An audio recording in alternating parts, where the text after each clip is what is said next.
Hello students, welcome back to my YouTube channel Baruti English Hub. This is Rajni. Dear students, आज के इस lecture में हम discuss करेंगे समरी ऑफ द रिफ्यूजी। तो आज के लेक्चर में हम क्या डिस्कस करेंगे? समरी को, जो किसकी समरी है? The refugee, chapter number 4 of BA first year semester second. तो फर्स्ट ईयर के सेकंड सेम से चैप्टर 4 की, जिसका नाम है the refugee, written by KA Abbas, जो कि KA अब्बास के द्वारा लिखा गया है। इसकी आज हम समरी करेंगे। तो देखिए, जो भी आपका लॉन्ग क्वेश्चन इस चैप्टर से आता है तो आप डायरेक्ट वहाँ पर ये समरी लिखकर आ जाना, आपके नंबर नहीं कटेंगे। तो चलिए स्टार्ट करते हैं summary. The refugee is a sorrowful story. ये देखिए, एक सोरफुल यानी कि दुखी कर देने वाली, या फिर आप इसको साथ में लिख लेना ट्रेजिक स्टोरी, यानी कि दुखांत स्टोरी है ये एक, about the partition of India. किसके बारे में? इंडिया के पार्टीशन के बारे में, यानी कि इंडिया के बंटवारे के बारे में। इन 1947, जो कब हुआ था? जो 1947 में हुआ था। The narrator of the story is an unnamed person. इस स्टोरी का नरेटर, अब नरेटर के बारे में मैं आपको पहले बता चुकी हूँ कि नरेटर कौन होता है। तो अगर आपने ये नहीं देखा है तो आप इसकी कैरेक्टर लिस्ट में जाकर नरेटर के बारे में जान सकते हैं कि ये कौन है।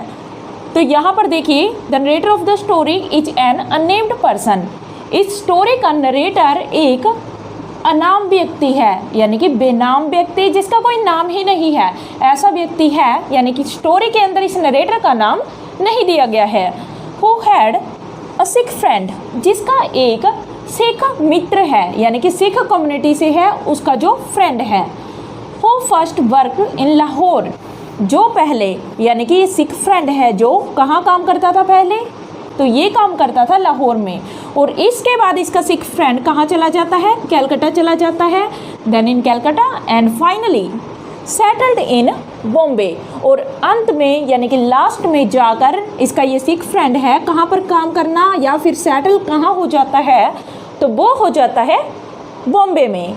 The narrator was from Panipat, और जो ये नरेटर है ये कहाँ से था? पानीपत से था, पर काम कहाँ करता था? ये भी बॉम्बे में ही काम करता था, तभी ये इसका फ्रेंड बना था, जो कि एक सिख कम्युनिटी से व्यक्ति था।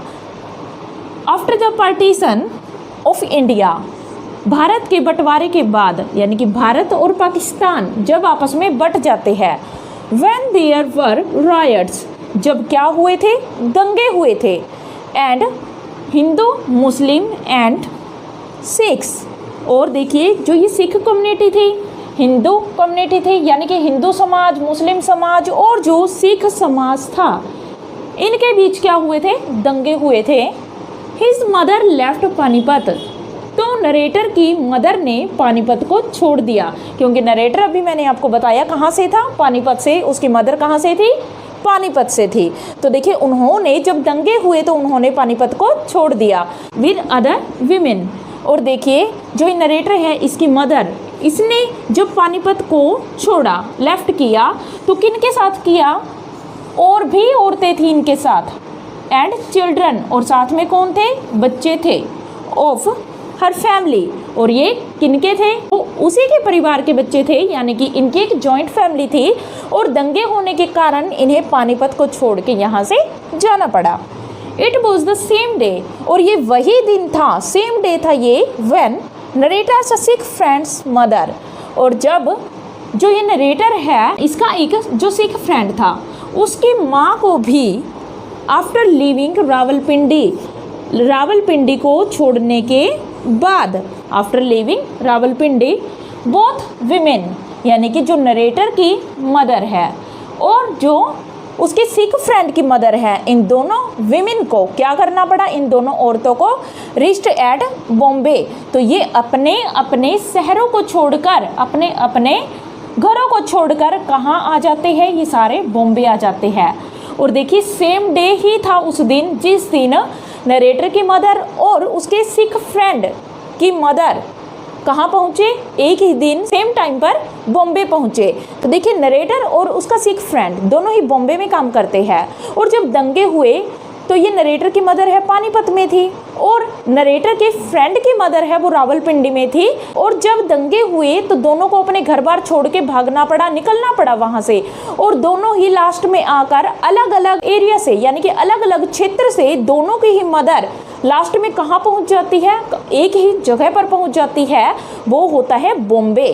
तो ये सभी दंगे होने के बाद बॉम्बे पहुंचते हैं। The main character of the story is Manjhi. और देखिए इस स्टोरी के जो मेन करेक्टर है वो कौन है, मांझी है, ये आपको याद रखना है। Who was narrator's Sikh friend mother. और देखिए ये मांझी है कौन, ये जो नरेटर का सिख फ्रेंड है उसकी मदर है, जो कहाँ से आई है, रावलपिंडी से बॉम्बे आई है, अभी हमने ये डिस्कस की है। तो ये कौन है, यहाँ पर मांझी है। Who was narrator Sikh friend mother, जो कि नरेटर के सिख फ्रेंड की मदर है। सी यूज्ड टू लिव इन पिंडी। तो ये मांझी है, नरेटर के फ्रेंड की मदर है, ये पहले कहाँ रहती थी, पिंडी में। Pindi means Rawalpindi. In a big house, और एक बहुत ही बड़े घर में रहती थी। हर family had a close bond of good neighbours of Hindu Muslim and Sikh communities. अब देखिए जो ये मांझी है इसकी जो फैमिली थी उसके बहुत ही अच्छे बॉन्ड थे, यानी कि अच्छी बॉन्डिंग थी किनके साथ, उसके नेबर्स के साथ बहुत ही अच्छी बॉन्डिंग थी, यानी कि मेल मिलाप बहुत अच्छा था उनका। जो किस किस कम्युनिटी से थे, यानी कि जो उसके नेबर्स थे, मांझी के पड़ोसी थे, वो किस किस कम्युनिटी से थे, वो थे हिंदू मुस्लिम और सिख, यानी कि हर एक कास्ट से, हर एक समाज से रहने वाले लोग थे जो आपस में मिलजुल कर रहते थे रावलपिंडी में, और सभी के रिलेशन आपस में बहुत ही अच्छे हुआ करते थे। She was not happy when her son worked in Bombay. और जब देखिए उसका बेटा, जैसे कि मैंने आपको बताया नरेटर का फ्रेंड है, जो जब वो बॉम्बे में काम करता था तो इस बात से इसकी मदर है जो, यानी कि जो मांझी है, वो बिल्कुल भी खुश नहीं थी। क्यों खुश नहीं थी, क्योंकि उसे वहाँ पर वो सब खाने पीने के लिए नहीं मिलता था जो उसे रावलपिंडी में मिलता था। यानी कि रावलपिंडी में उनका अच्छा घर था, प्योर मिल्क मिलता था, प्योर घी मिलता था, तो ये सभी चीज़ें हैं वो बॉम्बे में इसके बेटे को नहीं मिलती थी। तो इस बात से वो खुश नहीं थी, और वो क्या चाहती थी कि उसका बेटा कहाँ पर आए, वो वापस रावलपिंडी में आ जाए और वहाँ पर रहकर अच्छे से अपनी लाइफ स्पेंड करे। उसके बाद देखिए न्यूज़ ऑफ द जून 1947। अब क्या था यहाँ पर न्यूज आई जब जून 1947 में, यानी जून के मंथ में 1947 में एक news I of the impending partition, जो कि किस चीज़ की थी, जो कि इम्पेंडिंग यानी कि फोर्थ कमिंग, आगे आने वाले पार्टीशन की थी, कि जो इंडिया है और का बंटवारा होगा और इसे पाकिस्तान बना दिया जाएगा। ये न्यूज़ जब आई 1947 में जून के मंथ में। अब देखिए डिडंट वरी टू मांझी। अब देखिए जो ये पार्टीशन था जून 1947 में, जो पार्टीशन की यानी बंटवारे की जो खबर आई, उसका मांझी पर या फिर उसके हस्बैंड पर कोई भी असर नहीं हुआ, क्योंकि वे जानते थे, क्योंकि हिंदू और मुस्लिमों का भाईचारा कभी ख़त्म नहीं होगा, वो ये बात जानते थे। और वे जानते थे कि वे कभी भी अपने शहर को, अपने रावलपिंडी को छोड़कर कहीं नहीं जाएंगे। तो इसलिए चाहे पाकिस्तान बने या फिर इंडिया अलग बने, इससे उन्हें कोई फ़र्क नहीं पड़ता था। उसके बाद देखिए एंड हर हस्बैंड ओल्ड सरदार जी, यानी कि दोनों पर ही इस बात का कोई असर नहीं पड़ता था, और वे दोनों इस बात से चिंतित नहीं हुए कि भारत या फिर पाकिस्तान बट जाएंगे। उन्हें कोई फ़र्क नहीं पड़ता था कि भारत और पाकिस्तान अलग अलग बन जाएंगे। व्हेन रायट्स स्टार्टेड, और जब क्या हुआ, ये पार्टीशन हो गया और अक्टूबर मंथ में, यानी कि अक्टूबर के महीने में जब दंगे स्टार्ट हो गए, तो उस वक्त क्या हुआ, Manjhi wouldn't agree to abandon Pindi.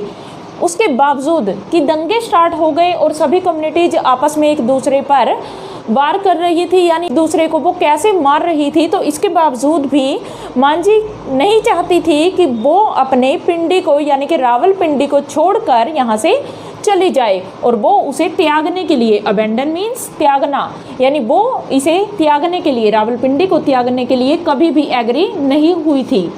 Her family was protected by her Hindu Muslim and Sikh neighbours. अब देखिए मुस्लिम थे जो उन्होंने वहाँ पर दंगे किए रावलपिंडी में। और क्या हुआ, यहाँ पर जो मुस्लिम थे वो सिख कम्युनिटीज़ को और सिख कम्युनिटी को और हिंदू कम्युनिटी के पीपल को वो मारना शुरू कर देते हैं इन दंगों के दौरान। पर अब क्या होता है, उसके जो नेबर्स है यानी कि मांझी के जो पड़ोसी है जिनसे बहुत ज़्यादा लगाव है उनका, वे पड़ोसी क्या करते हैं, जो हिंदू होते हैं और मुस्लिम भी उनमें होते हैं और सिख होते हैं, ये तीनों ही मांझी को बचाने की कोशिश करते हैं, यानी उसकी फैमिली को वो प्रोटेक्ट करते हैं, जिनमें कि मुस्लिम ज़्यादा कहेंगे हम, क्योंकि मुस्लिम ही वहाँ पर दंगे कर रहे थे। तो देखिए ये क्या करते हैं, उसके नेबर मांझी को बचाते हैं, प्रोटेक्ट करते हैं उसकी फैमिली को, स्पेशली बाय अ मुस्लिम टेलर। और उनमें से सबसे स्पेशल व्यक्ति कौन है, एक मुस्लिम टेलर है जो मांझी के घर के ग्राउंड फ्लोर था उस पर ही वो मुस्लिम टेलर रहा करता था, यानी ग्राउंड फ्लोर में ही रहा करता था, उसकी एक शॉप थी। तो ये मुस्लिम टेलर है, ये मांझी को प्रोटेक्ट करता है, उसे बचाता है इन दंगे करने वाले लोगों से। एंड देयर टीनेंट, और एक और व्यक्ति था, वो क्या था, उनका टीनेंट था, उनका किराएदार था। ये दो लोग मांझी को बहुत अच्छे से स्पेशली ट्रीट करते हैं, यानी कि उन्हें बचाते हैं दंगों से। ड्यूरिंग रायट्स, अब क्या हुआ, रायट्स के दौरान Manjhi was so moved, Manjhi इतनी ज़्यादा दुखी थी, by seeing the pitiable condition of Muslim refugees. अब देखिए जो ये दंगे करने वाले लोग थे, जिनमें मुस्लिम हिंदू आपस में मारकाट कर रहे थे, तो इन सभी कंडीशंस के कारण जो मुस्लिम लोग थे कुछ, इन्हें रेफ्यूजी बनना पड़ा, अपने घर बार त्यागने पड़े, घर बार छोड़ के भागना पड़ा था, उन्हें क्या करना पड़ा था, अपने घर बार छोड़कर आना पड़ा था। और इस कारण से उनके पास रहने के लिए कोई घर नहीं था, ना ही उनके पास खाने पीने के लिए, पहनने के लिए खाना कपड़े नहीं थे। तो इस कारण से क्या हुआ, इनकी हालत बहुत ही खराब हो चुकी थी इन मुस्लिमों की, जो कि शरणार्थी बनकर यहाँ रावलपिंडी में आए थे। तो ये इनकी कंडीशन देखकर मांझी बहुत ज़्यादा मूव्ड होती है, बहुत ज़्यादा उसको तरस आता है इनकी कंडीशन देखकर। एंड हेल्प्ड देम, और वो क्या करती है, उनको खाना पहुंचाती है, यहाँ तक कि कपड़े देती है, कंबल देती है ओढ़ने के लिए। तो इतनी ज़्यादा हेल्प करती है मांझी, जो कि एक सिख है पर वो मुस्लिमों के लिए क्या करती है, उनकी बहुत ज़्यादा हेल्प करती है। ये सब होते हुए भी कि मुस्लिम लोगों ने दंगे किए हैं यहाँ पर। But when the road in front of her house, पर क्या होता है, जब रोड पर, when on the road in front of her house, जब रोड पर उनके घर के बिल्कुल सामने tonga wala with his horse stabbed to death by Muslims, जब मुस्लिम दंगाइयों के द्वारा, यानी मुस्लिम दंगा करने वाले लोग थे उनके द्वारा, एक हिंदू जो कि टोंगा वाला होता है, यानी तांगा चलाने वाला, हिंदू तांगा चलाने वाला एक व्यक्ति है, जिसको छुरे घोंप घोंप कर मार दिया जाता है। और यहाँ तक कि उसके घोड़े को भी मार दिया जाता है, जिसकी कोई कास्ट ही नहीं होती। तो देखिए मुस्लिमों ने हिंदुओं को तो मारा पर घोड़े को मारा, ये बात मांझी को बिल्कुल भी अच्छी नहीं लगती, क्योंकि किसी जानवर की, किसी एनिमल की कोई कास्ट ही नहीं होती है, फिर उसे क्यों मारा गया, ये सोच सोच कर मांझी बहुत ही परेशान होती है। अब देखिए सभी मुस्लिम भी गलत नहीं थे, बल्कि क्या हुआ था, यहाँ पर जो दंगे हुए थे उनमें कुछ मुस्लिम लोग थे जो कि दंगे करते थे, कुछ हिंदू भी थे जो दंगे करने वाले थे, कुछ मुस्लिम अच्छे भी थे टेलर जैसे जो कि हेल्प करते थे लोगों की, और कुछ सिख भी थे मांझी जैसे जो हेल्प करते थे लोगों की। अब क्या हुआ इसके बाद, अब इस तांगे वाले को और उसके घोड़े को छुरे घोंप कर मार दिया जाता है मुस्लिमों के द्वारा। सी अबेंडन हर हाउस, अब इतना डर जाती है मांझी कि उसे अपना घर छोड़ना पड़ता है। पहले तो वो लॉक कर लेती है अपने घर को पूरी तरह से, जब वो ऐसा देखती है होते हुए अपने घर के सामने, उसके बाद वो फैसला ले लेती है कि अब यहाँ रहना आसान बात नहीं है, क्योंकि अब स्थिति बहुत ही खतरनाक हो गई है। तो इसलिए वो क्या करती है, अपने घर को छोड़ देती है। लेफ्ट हर वेल्थ, और यहाँ तक कि वो अपनी वेल्थ को भी, अपनी धन दौलत को भी वो यहाँ पर छोड़ जाती है। विद हर हस्बैंड, किसके साथ, अपने हस्बैंड के साथ, जो कौन है, ओल्ड सरदार जी के साथ। The first came in a refugee कारवां, और यहाँ से रावलपिंडी से वो पहले कहाँ पहुँचते हैं, जो शरणार्थी होते हैं उनका कारवा होता है, एक ग्रुप होता है पूरा, वहाँ पहुँचते हैं, यानी कि शरणार्थियों में पहुँचते हैं पहले ये। फ्रॉम देयर टू अमृतसर, और यहाँ ये कारवा है जो उनका शरणार्थियों का ग्रुप है, ये कहाँ पहुँचता है, अमृतसर पहुँचता है। और अमृतसर टू दिल्ली, और अमृतसर के बाद देन दिल्ली, यानी दिल्ली में पहुंचता है। And finally reached in Bombay, और अंत में वे कहाँ पहुंच जाते हैं, बम्बई में। इन अ स्मॉल रूम, और यहाँ पर वो कैसे रहते हैं, एक छोटे से रूम में रहते हैं। उन्हें अच्छा घर बार नहीं मिलता, यानी कि और किसी का घर होगा जहाँ पर इनको रहने के लिए ठिकाना मिल जाता है। और बिल्कुल बुरी कंडीशन होती है इस घर की, जिसको मान जी बिल्कुल साफ़ सफाई करके बिल्कुल सुधार देती है इस घर की कंडीशन को। Here she used to do her household chores by herself, और यहाँ पर मांझी अपने घर का सारा काम खुद ही करती थी। तो देखिए, जब रावलपिंडी में थी तो इनके घर में 2 सर्वेंट्स एंड 1 मेड सर्वेंट हुआ करते थे। पर अब क्या हुआ, 3 सर्वेंट वहाँ पर थे, पर यहाँ इनके पास कोई नौकर नहीं था, क्योंकि सारी धन दौलत घर बार इनका छूट गया था। ये अपने घर का सारा काम खुद किया करती थी। Now her health was not so good, और अब मांझी की हालत बिल्कुल अच्छी नहीं थी। गैट्स अटैक्स ऑफ अस्थमा, और उनको अस्थमा के अटैक होते थे, यानी कि अस्थमा हो गया था उनको। She never proclaims her tragedy, पर अपने घर बार छोड़ने का जो दुख था वो सहन नहीं कर पा रही थी, पर कभी भी उसने लोगों के सामने ये दुख नहीं गाया। प्रोक्लेम्स मीन्स घोषणा करना होता है, यानी कि उसने अपना दुख कभी किसी को नहीं सुनाया। She never curses anyone for losing her home, और वो कभी भी किसी को कर्स नहीं करती थी, किसी को शाप नहीं देती थी, बुरा भला नहीं बोलती थी, जिनकी वजह से उसे अपना घर छोड़ना पड़ा था। यानी कि वो कभी भी मुस्लिमों पर कोई सटायर नहीं करती, कोई कमेंट नहीं करती थी कि उनकी वजह से मुझे अपना घर छोड़ना पड़ा, क्योंकि उसके कुछ मुस्लिम नेबर बहुत अच्छे भी थे। तो इसलिए उसे कभी इस बात का दुख नहीं था कि मुस्लिमों की वजह से छोड़ना पड़ा, पर उसे अपने नेबर छोड़ने पड़े, मुस्लिम नेबर छोड़ने पड़े, इस बात से बहुत ज़्यादा दुखी थी। स्टिल रिमेंबर्स हर नेबर्स, तो देखिए यहाँ पर रिमेंबर्ड कर लीजिए, तो वो अभी तक अपने नेबर्स को याद किया करती थी, उसी अफेक्शन के साथ, उसी प्रेम के साथ, उसी स्नेह के साथ वो अपने पड़ोसियों को याद किया करती थी जो अलग अलग कम्युनिटी से थे। At last she remembered her neighbours of Pindi, और अंत में क्या होता है, वो अपने नेबर्स को जो कि रावलपिंडी में थे उनको याद कर रही थी। And suddenly silent in tears, और लास्ट में क्या हुआ, उसकी आंखों से याद करते करते अपने नेबर्स को आंसू आ जाते हैं। तो यहीं पर ये स्टोरी ख़त्म हो जाती है। तो ये थी इस चैप्टर की समरी। अगर आपको ये लेक्चर अच्छा लगा हो तो इस चैनल को लाइक, सब्सक्राइब एंड शेयर जरूर कीजिएगा। Thank you.